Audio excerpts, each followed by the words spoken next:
नमस्कार। आज का टॉपिक ह्यूमन टीथ या मानव दांत। क्या क्या देखेंगे आज के इस टॉपिक में। तो सबसे पहले दांत की सामान्य जानकारी, मनुष्य में कितने प्रकार के दांत पाए जाते हैं और दंत सूत्र एडल्ट और बच्चों का यानी डेंटल फॉर्मूला। तो शुरू करते हैं। सामान्य जानकारी के लिए सबसे पहले हमने एक डायग्राम लिया है, तो इस डायग्राम के माध्यम से हम समझेंगे। सबसे पहले जो दांत का जो निर्माण होता है, कठोर उत्तक से इसका निर्माण होता है। इसका जो बाहरी भाग है जो कि एनिमल कहलाता है, और जो अंदर वाला ये जो भाग है ये डेंटाइन कहलाता है। ये जो अंदर खाली पार्ट दिख रहा है ये है रूट कैनाल कहलाती है, और रूट कैनाल के अंदर ब्लड वेसल्स और नर्व्स रहती हैं। इसके बाद जो ये जो पार्ट है ये गम्स कहलाते हैं, और जो ये रूट को घेरे हुए जो ये पार्ट है ये बोन पार्ट कहलाता है। इसके बाद जो ऊपर वाला पार्ट, जो गम्स के जो ऊपर वाला पार्ट निकला होता है जिसको क्राउन कहा जाता है, और गम्स के जो अंदर वाला पार्ट होता है जो बोन से घिरा हुआ रहता है उसको रूट पार्ट कहा जाता है। अब हम देख लेते हैं दांतों के प्रकार।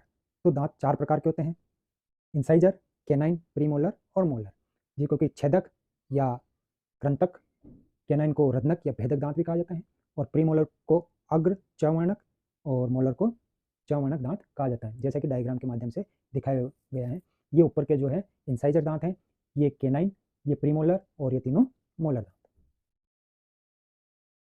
इंसाइजर, इंसाइजर जो दांत हैं जो कि भोजन को काटने का काम करते हैं। टोटल इसकी संख्या होती है 8, 4 ऊपर और 4 नीचे, यानी ऊपर वाले जबड़ों में 4 और नीचे वाले जबड़ों में 4।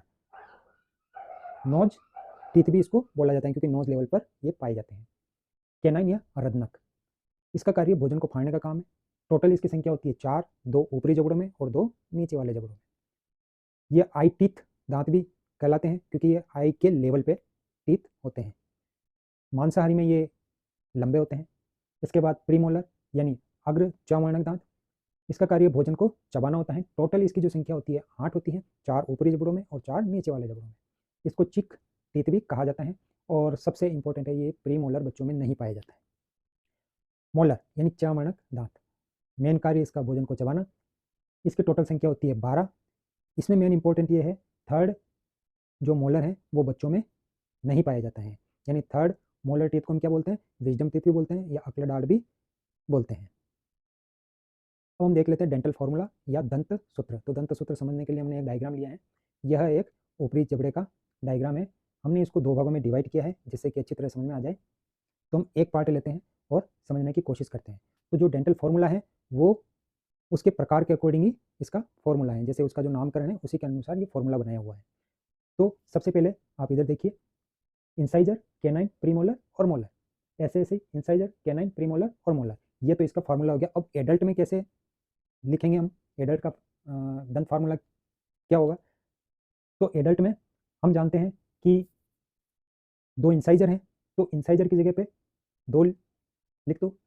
कैनाइन कितना है 1, प्रीमोलर कितने हैं 2, और मोलर कितने हैं 3, तो 3 की जगह सेम नीचे भी ऐसा कैसे लिखो, इंसाइजर 2, कैनाइन 1, प्रीमोलर 2 और मोलर 3। तो ये हो गया एडल्ट का, यानी 2123 अपॉन 2123, ये हो गया एडल्ट का दंत सूत्र।